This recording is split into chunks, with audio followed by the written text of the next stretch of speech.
gahinda, ntago ufite agahinda kuri muryango wawe uturukamo. Warangiza ukambara ikanzu ukaza kubyina hano ubizi neza ko hari ububata runakubayemo. Indwara ni indwara, kandi biri tubona mu mibyimba ye niho dukira indwara. Icyo cyanditswe si cyawe ni cyawe. Nimba ari cyawe kigomba kwigaragaza live. Kubera imitekerereze uyu munsi, kubera imitekerereze itarahinduka, turakirukana karande. Mbohoke ura umukristo pastor, umukristo n'izina rya Yesu ndakubita ibyo kwa Karemera, ibyo kwa runaka. Igihe ubikubita ngo ndashwanyaguza ndavunagura, uzabivuna uzabishyira ku mavi ntaho bizajya. Ikibazo ni si karande yahuva, ikibazo ni karande y'imitekerereze. This is the issue.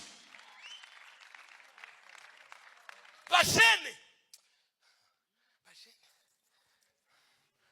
hari umuntu utekereza no bajene ko ariko abajene njye numva bajene uburyo bazi kurota. Mama bararota nzagira kuri bino nzakomera, ndacyari muto. Uracyari muto, utegereje amahembe. Nzakomera, bizagenda gutya, nzagira gutya. Warangiza nabakagukomera kuri abakuzanira keke bakuririmbira, menya ngo ni kuri gusaza, nta indi formule ihari. Nushaka kubeseriye n'ubuzima bwawe, wicare wige imitekerereze yawe ihinduke. Atari ibyo tuzahora dusenga, tuzahora twirukana abazimu. Igihe twirukaniye karande n'iryari zagiye. Imitekerereze karande iba empowered n'imitekerereze itarahindutse muri Kristo Yesu. Biravuga ngo uri muri Kristo Yesu ababaye icyaremwe gishya. Iryo sinaga ari verse tugomba kuvuga, ni verse tugomba kuba mu mitwe yacu. Nabaye icyaremwe gishya muri Kristo Yesu. Kubw'iyo mpamvu nta murozi nta karande bimbiraho imbaraga, kuko ndi icyaremwe gishya muri Kristo Yesu. This is our mentality. Biravuga ngo ndumutsinzi no kugira gute no kurushaho, ariko iteka wihora mu by'iwanyu waratsinzwe. Data ntacyo yagezeho, mama byagenze gutya, ibi byamubaye nanjye. Wambabari ugahindura imitekerereze.